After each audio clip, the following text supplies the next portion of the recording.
Assalamualaikum warahmatullahi wabarakatuh. Perkenalkan, nama saya Afrizal Wila dari Universitas Khairul Kota Ternate. Di sini saya akan menjelaskan sejarah perkembangan komputer dari generasi ke generasi secara singkat, padat, dan jelas. Oke, sekarang kita mulai. Oke, sekarang kita lanjut ke pengertian komputer. Komputer berasal dari kata to compute yang berarti menghitung.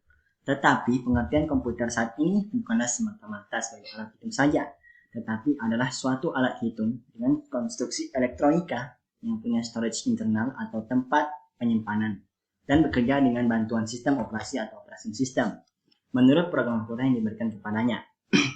Jika secara luas, pengertian dari komputer ini bisa didefinisikan menjadi sebuah peralatan elektronik di mana terdiri dari beberapa komponen komputer yang bisa bekerja sama antara komponen satu dan komponen yang lainnya, guna untuk bisa menghasilkan informasi yang berdasar dengan program serta data yang ada. Padahal, sebenarnya pada zaman dahulu, komputer merupakan suatu alat bantu hitung. Tidak seperti sekarang di mana komputer digunakan sebagai alat mencari informasi, mengetik, maupun memprogram suatu aplikasi yang sering kita pakai dalam membantu mempermudah urusan kita. Untuk itulah sekarang saya mengajak kawan-kawan sekalian mengenal sejarah terbentuknya komputer. Oke, kita lanjut ke sejarah komputer. Sejak zaman kuno, manusia telah menggunakan bilangan. Bahkan suku-suku paling primitif sekalipun telah melakukan perhitungan rumit yang diperlukan untuk pertanian, perniagaan, dan navigasi. Alat untuk mempermudah perhitungan macam itu dimulai dari batu, menghitung zaman prasejarah dan maju menjadi abakus. Kita lihat bahwa orang-orang zaman dahulu yang belum mengenal teknologi saja sudah membuat alat bantu untuk menghitung.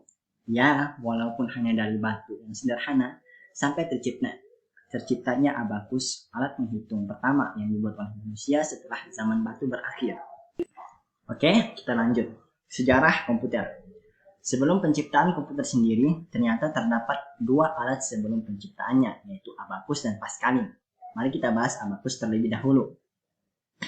Abakus adalah salah satu alat yang paling awal digunakan untuk perhitungan.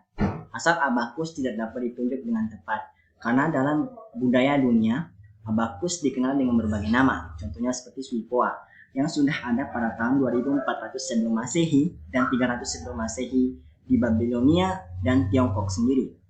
Alat ini sudah dikenal sejak zaman Yunani kuno. Pertama-tama, abakus merupakan sebuah permukaan pasir, sabak lilin, atau batu lebar dengan tanda yang menunjukkan letak bilangan dan kerikil yang digunakan sebagai penghitung. Orang-orang zaman kuno menghitung dengan membuat garis-garis dan meletakkan batu-batu di atas pasir yang merupakan bentuk awal dari berbagai macam variasi Suipoa, contohnya seperti abakus sendiri. Oke, orang Romawi menyebut kerikil semacam itu kalkulus yang sekarang kita kenal dengan kalkulasi. Marilah kita bahas untuk berikutnya kita bahas paskalin. Di Perancis pada tahun 1642 dalam usia 19 tahun, Blaise Pascal yang lahir pada tahun 1623 sampai 1662 menemukan mesin penjumlah mekanisme yang pertama. Oke, kita lanjut lagi dengan generasi komputer. Sebelumnya marilah kita mengenal bapak komputer atau Charles Babbage. Pada abad ke-19, jauh sebelum tibanya abad elektronik, Charles Babbage lahir pada tahun 1791 sampai 1871, seorang ahli matematika dari Inggris. Sudah begitu dekat dengan penemuan fungsi-fungsi komputer sehingga sekarang ia dikenal sebagai bapak komputer.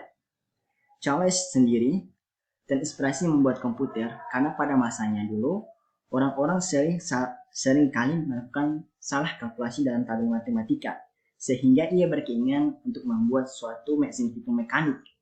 Hal ini terinspirasi dari salah satu alat sebelumnya yang diciptakan oleh Pascal, yang kita kenal sekarang Pascalin itu.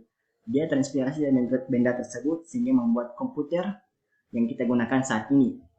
Dengan bantuan dari Lady Augusta Ada Lovelace yang lahir pada tahun 1815 sampai 1842, pada tahun 1834, Babbage mengembangkan mesin analitis untuk menghitung tabel astronomi untuk digunakan pada angkatan laut yang disebut mesin selisih atau difference engine, dijalankan dengan tenaga uap. Okelah teman-teman, sekarang kita mulai dengan pembahasan generasi-generasi komputer. Seperti pada awalnya saya juga ingin membahas tentang perkembangan sejarah komputer dari generasi ke generasi. Kita mulai dengan komputer generasi pertama.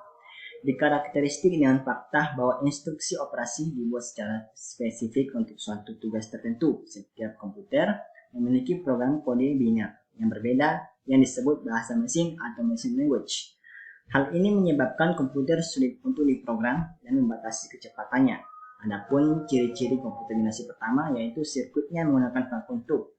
Vacuum tube tersendiri adalah suatu alat dalam komputer generasi pertama yang berfungsi sebagai penguat sinyal, tetapi akhirnya nanti diganti dengan transistor pada komputer generasi berikutnya. Ciri kedua pun sendiri yaitu program dibuat dengan bahasa mesin atau assembler. Ketiga, ukuran fisik komputer sangat besar sehingga membutuhkan ruangan yang cukup luas, sekiranya 500 meter persegi. Cepat panas, proses kurang cepat, kapasitas penyimpanan kecil, memerlukan daya listrik yang besar, orientasi pada aplikasi bisnis. Oke, kita lanjut ke komputer generasi kedua yang diciptakan pada tahun 1959 sampai 1964. Pada tahun 1948, penemuan transistor sangat mempengaruhi perkembangan komputer. Transistor menggantikan tube vakum yang ada pada televisi, radio, dan komputer.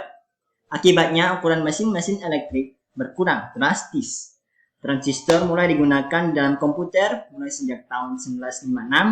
Penemuan lain yang berupa pengembangan memori inti magnetik membantu pengembangan komputer generasi kedua yang lebih kecil, lebih cepat, lebih dapat diandalkan, dan lebih hemat energi dibandingkan para pendahulunya.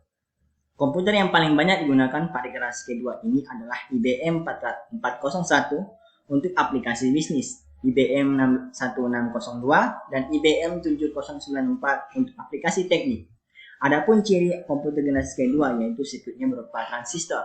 Transistor sendiri adalah suatu mekanisme dalam komputer generasi kedua yang berfungsi seperti keran listrik, yang berfungsi sebagai penguat dan penstabilan listrik dalam komputer generasi kedua ini sendiri. Kedua, sudah ada sistem operasi, tentunya COBOL, Fortran, dan ALGOL. Kapasitas memori utama sudah cukup besar, proses operasi sudah cepat, membutuhkan lebih sedikit daya listrik, berorientasi pada bisnis dan teknik. Oke, kita lanjut ke komputer generasi ketiga yang diciptakan tahun 1964 dan berakhir pada tahun 1970. Salah satu kemajuan komputer generasi ketiga adalah penggunaan sistem operasi atau operating system yang memungkinkan mesin untuk menjalankan berbagai program yang berbeda secara serentak dengan sebuah program utama yang berfungsi untuk memonitor dan mengkoordinasi memori komputer. Adapun ciri komputer generasi ketiga yaitu menggunakan IC. Komputer generasi ketiga ini yang diciptakan oleh Jack Deary merupakan suatu komputer yang dalam sejarahnya pertama kali menggunakan integrated circuit atau IC yang diciptakan oleh Texas Instruments dan Fairchild sendiri yang berisi 6 transistor. Kedua, pemrosesan lebih cepat. Ketiga, kapasitas memori lebih besar. Lagi penggunaan listrik lebih hemat. Bentuk fisik lebih kecil, kemunculan aplikasi yang software. Oke, kita lanjut ke komputer generasi keempat yang mana diciptakan pada tahun 1970 dan berakhir pada tahun 1990. Setelah IC atau Integrated Circuit, tujuan pengembangan menjadi lebih jelas, yaitu mengecilkan ukuran sirkuit dan komponen-komponen elektrik. Large Scale Integration atau LSI dapat membuat ratusan komponen dalam membuat sebuah chip. Chip dalam komputer generasi keempat memiliki bentuk persegi 4 yang bisa membuat rangkaian terpadu IC. Pada tahun 1980-an, Very Large Scale Integration atau VLSI memuat ribuan komponen dalam sebuah chip tunggal. Ultra Large Scale Integration atau ULSI meningkatkan jumlah tersebut menjadi jutaan. Sehingga dikembangkan lagi untuk bisa menjadi komputer mikro di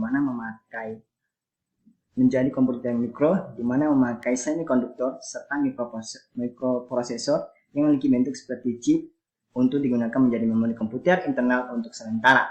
Piranti lunak yang paling populer pada saat itu adalah program word processing dan spreadsheet pada awal 1980-an. Video game seperti Atari 2600 menarik perhatian konsumen pada komputer rumahan yang lebih canggih dan dapat diprogram. Pada tahun 1981, IBM memperkenalkan penggunaan personal komputer atau PC untuk penggunaan di rumah. Adapun ciri komputer generasi keempat yaitu menggunakan Large Scale Integration atau LSI, mikroprosesor, munculnya PC, dan IBM 370, komputer generasi keempat yang pertama. Cray 1, Apollo 2, komputer IBM PC, Pentium 2, dan AMD K6 3D. Oke lah teman-teman, kita sampai ke slide terakhir untuk membahas komputer generasi kelima.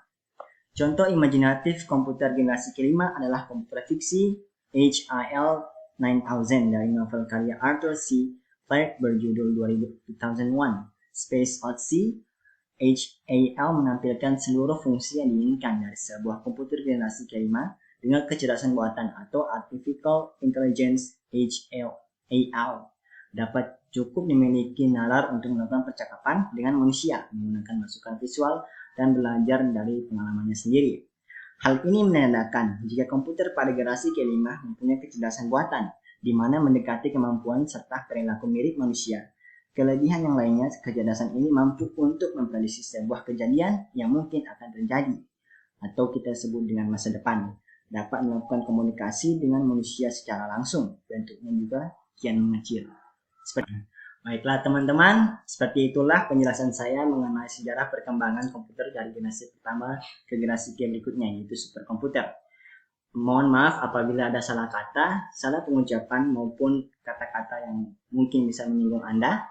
Saya mohon maaf. Assalamualaikum warahmatullahi wabarakatuh.